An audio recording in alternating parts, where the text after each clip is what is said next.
बादशाह अकबर अपने मन में आने वाले हर तरह के सवाल, चाहे वह कितने ही उटपटांग क्यों ना हो, हमेशा बीरबल से पूछ लेते थे और अपेक्षा रखते थे कि बीरबल उसे उसका उत्तर दे।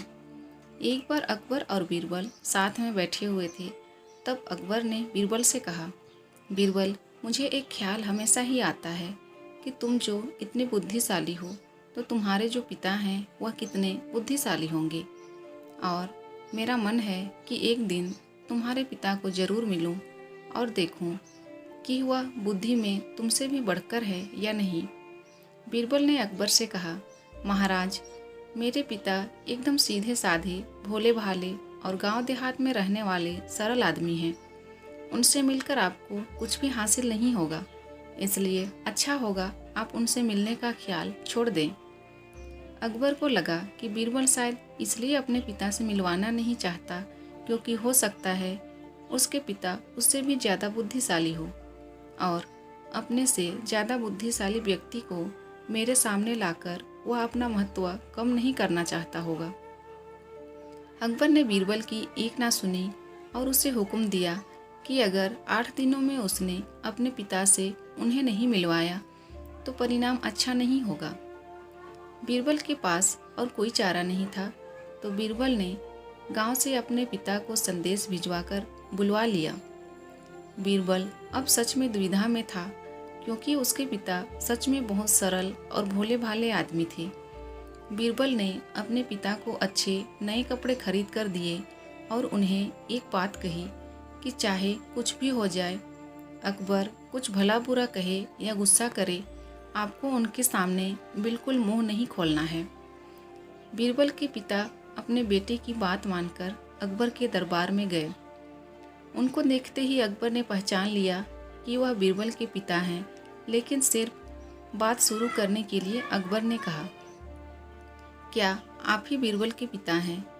बीरबल के पिता बिना कुछ बोले वहीं पर शांति से खड़े रहे, जैसे उन्हें अकबर की भाषा समझ में ही ना आ रही हो। अकबर ने एक के बाद एक कई सवाल किए। आपके गांव का नाम क्या है? गांव में सभी लोग कैसे हैं? इस साल बारिश हुई या नहीं? और फसल कैसी है? लेकिन बीरबल के पिता अपने बेटे के समझाए अनुसार एक भी शब्द नहीं बोले। अकबर को गुस्सा आ गया और वह बड़बड़ाने लगा, कैसे मूर्ख से आज पाला पड़ गया है। मेरी ही मति मारी गई थी जो ऐसे मूर्ख को अपने पास बुलवाया, जो इतने सरल सवालों के जवाब भी नहीं दे सकता। मूर्ख शब्द सुनकर बीरबल के पिता को मन ही मन काफ़ी गुस्सा आया, लेकिन फिर भी वह शांत रहे। आखिरकार अकबर ने उन्हें जाने के लिए कह दिया। वो वहाँ से चले गए और घर जाकर बेटे बीरबल को सारी बात बताई। बीरबल ने उन्हें समझाकर वापस गांव भेज दिया। 2 दिनों बाद जब अकबर बीरबल से मिला तो अकबर बीरबल से पूछने लगा, बीरबल, एक बात बताओ, जब हमारा पाला किसी मूर्ख से पड़ जाए तो उस स्थिति में हमें क्या करना चाहिए और कैसे करना चाहिए? बीरबल इसी मौके की तलाश में था। बीरबल ने तुरंत अकबर को जवाब दिया, महाराज, जब भी हमारा पाला किसी मूर्ख से पड़ जाए तो उस स्थिति में सबसे बेहतर जो हम कर सकते हैं वह है चुप रहना। ठीक उसी तरह जिस तरह से मेरे पिताजी आपके सामने चुप थे।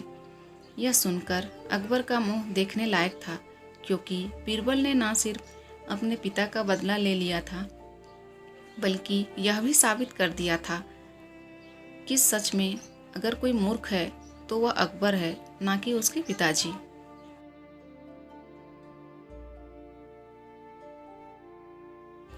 दोस्तों, हमेशा की तरह इसी उम्मीद के साथ कि आपको मूर्ख से पड़ा पाला एक मज़ेदार कहानी पसंद आई होगी, आपने पूरी कहानी पढ़ी होगी, मैं दिल से आपको धन्यवाद करती हूँ।